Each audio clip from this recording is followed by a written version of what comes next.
There are a lot of custom worlds out there for Dungeons and Dragons. Yes, you can play in the Forgotten Realms. Obviously, I have extensive videos on that.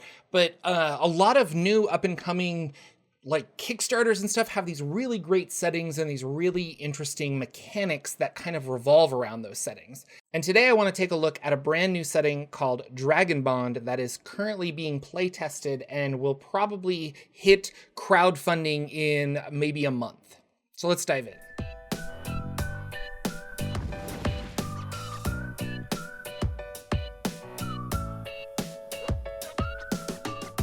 Hey everybody, Jordan here, the PH is silent, and this, if you're just new to the channel, this is not something that I typically do. I've done it in the past a little bit, but we're going to talk about a brand new 5th edition Dungeons & Dragons world to play in called Valerina, which is part of the Dragonbond setting, where you can actually have like a dragon grow with your party. And run around with you on adventures. It's pretty awesome. Let's just take a look. So here we are. First of all, this is made by Draco Studios, Dragonbond. And this was a board game that they created, and then they've kind of extrapolated on the lore from there to turn it into a setting. So a lot of the setting stuff came from the tactical fantasy board game, and then evolved later on from that. Such is my knowing. I have not actually played the original board game. They did spend some time on the STL files, which you can buy. They're kind of expensive, but the STL files are on DriveThruRPG, and I'll have links down to everything down below if you're interested in any of this. And there are the great worms of Draka. And so a lot of this campaign setting kind of revolves around these worms, or these giant dragons. And the dragons were influential in the creation of the world, and then they were somehow swept away, and they can only visit Valerina every 27 years. So there's this weird break where they live on like a weird distant moon, but then they're allowed to come back. So to start off, if you want, you can go to the backer kit link in the description down below. This will take you to their pre-launch page where you can enter your email and be notified when it actually goes live, which is in 33 days.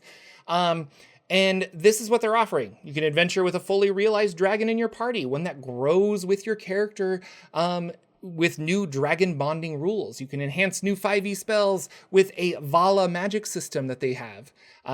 Character creation, so new subclasses, new classes, new ancestries, and things like that.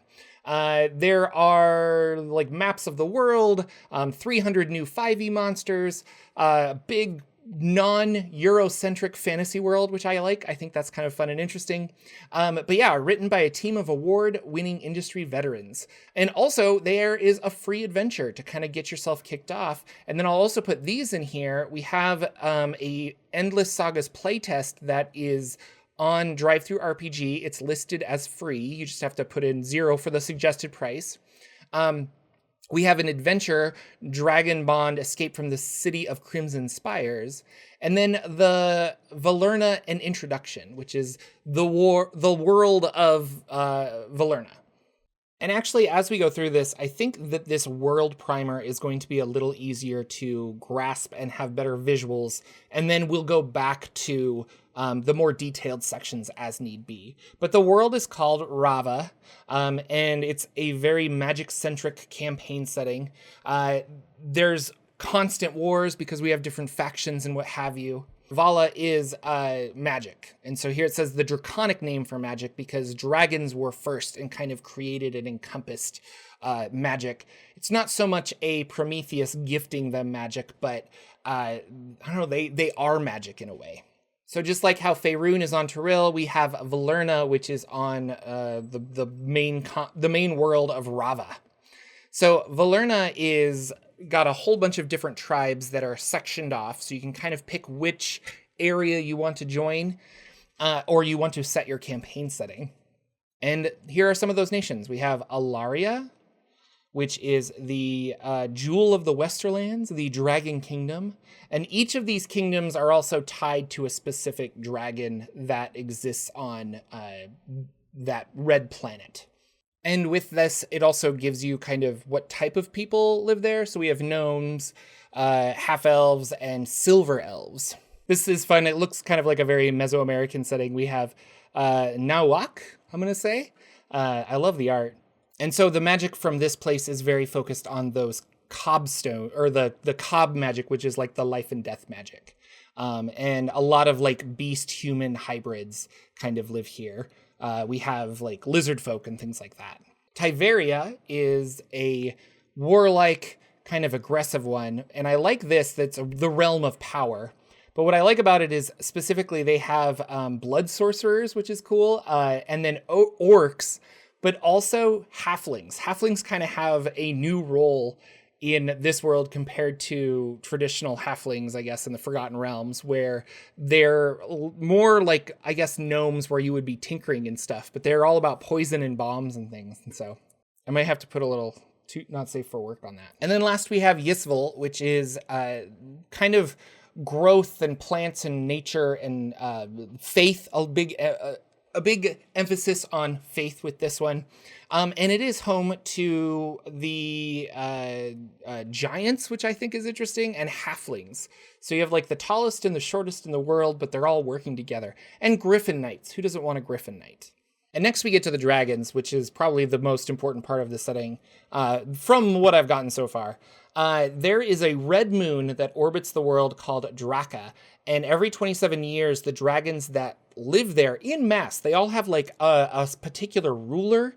And they live on this red moon, and they come back to the world every 27 years, but they have a progenitor dragon that is the ruler of the like horde or the brood up there.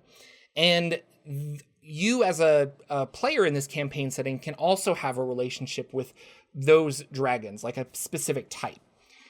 There are good, bad, and in between. It's all kinds of flavors of stuff, but again, here are the major ones.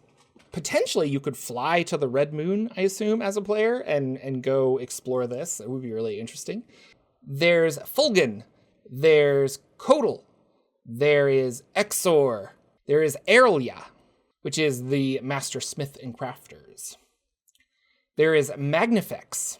There is Nyx, who are all the dead dragons. I really like this one. And instead of breeding the Nyx tribe or of dragons, they pass their undead gift to the dragons and eggs of other broods, and then you're like born into being Nyx through weird necromantic magic. And this one's really fun. The Bast Therox is a brood of one. It is just the mightiest dragon on the Red Moon. There's one of them, and that's it. He's his own thing. He stands alone. Dragon bonding.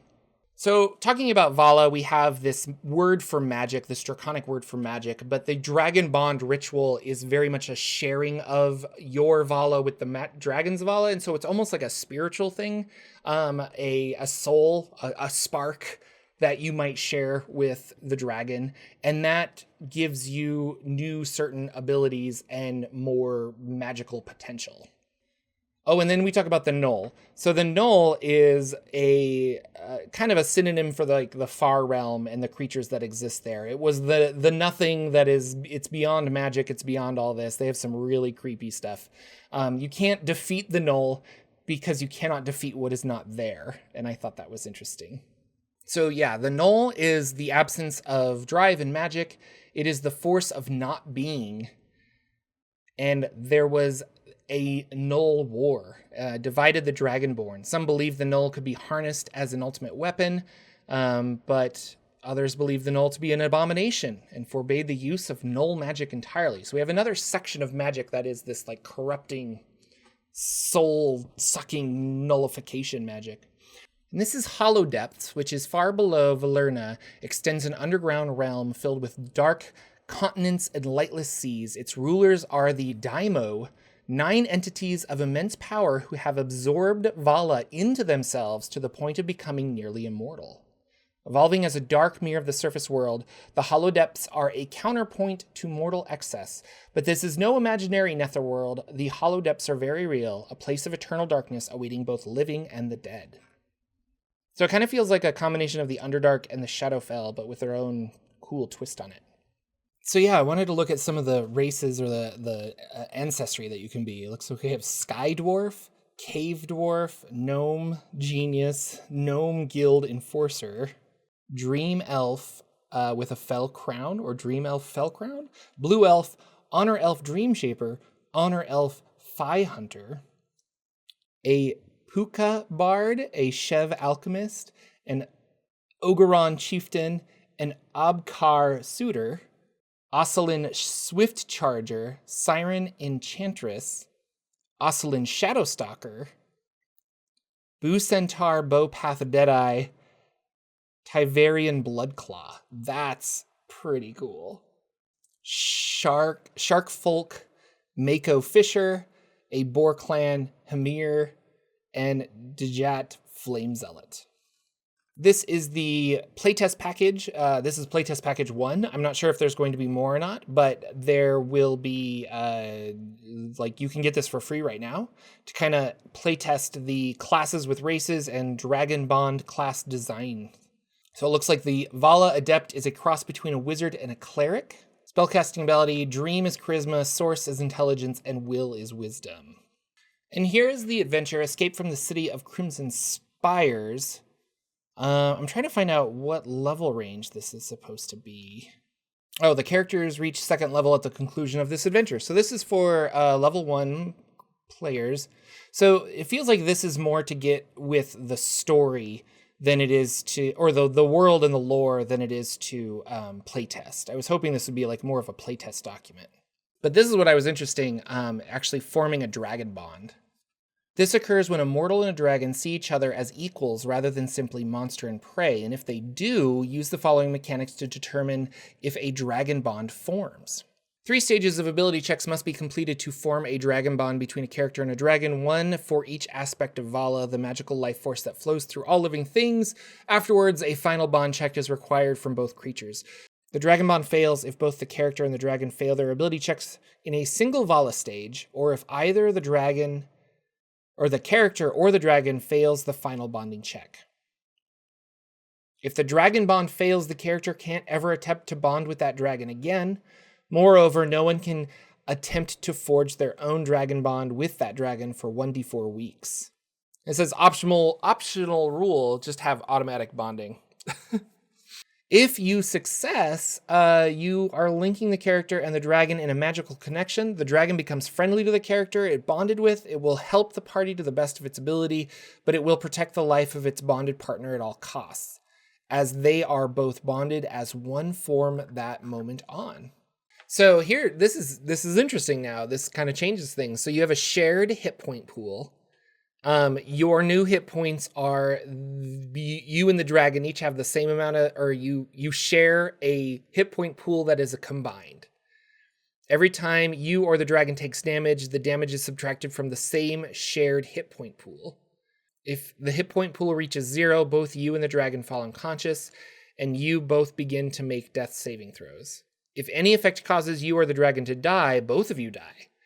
You may spend hit dice as normal to restore hit points to the pool, but the dragon may not. As long as either you or the dragon is alive, the other will not die of natural causes. If either you or the dragon is resurrected, the other returns to life as well. And this is interesting, having a dragon bond to a particular player, it benefits the party. And so you can do a ritual that will give the party extra benefits. So what do you guys think? Is this something that you would be interested in? Are we being overdone with campaign settings, or is this a breath of fresh air? I like settings where people are very passionate about the thing that they made. And this feels like a lot of love went into this. It might be that it was a board game first and they're trying to turn it into an RPG, but if the lore is there, I think you could make a compelling thing about this. I like the dragon bonded rules. I think you could utilize that with a lot of things. Like, your party kind of always wants a pet. And so taking the bonded rules and kind of applying them to certain pets would be really interesting. And it would be fun to see how your party would collectively kind of control a dragon through the adventures. So it's going to be 3 books: monsters, adventure, and player options and GM stuff. So check it out. There's links down below. Sign up to be notified for when the backer kit backing goes live. And with that, I'll see you guys all in the next video.